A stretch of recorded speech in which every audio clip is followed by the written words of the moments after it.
Good morning guys, ito po yung mga pamangkin ko. Pupunta po kami ng simbahan. Ito yung pinakamaganda kong pamangkin. Si Rialyn. Si Angeline.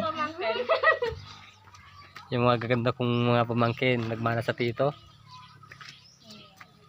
Kami po ay pupunta ng simbahan para magsimba muna kami.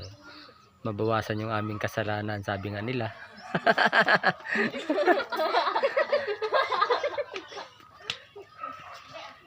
Yan ang aking mga pamangkin.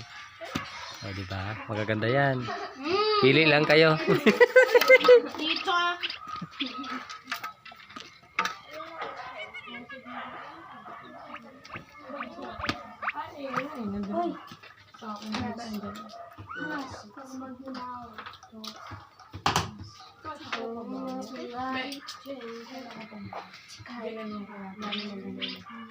Abigail.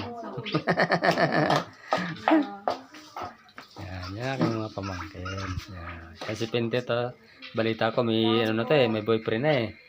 Babi, wala. Wala. Ito, meron daw itong may nakakagusto daw dito eh. Yan ang maganda kong pamangkin. So cute naman. Okay, bye bye guys, hanggang dito na paalam.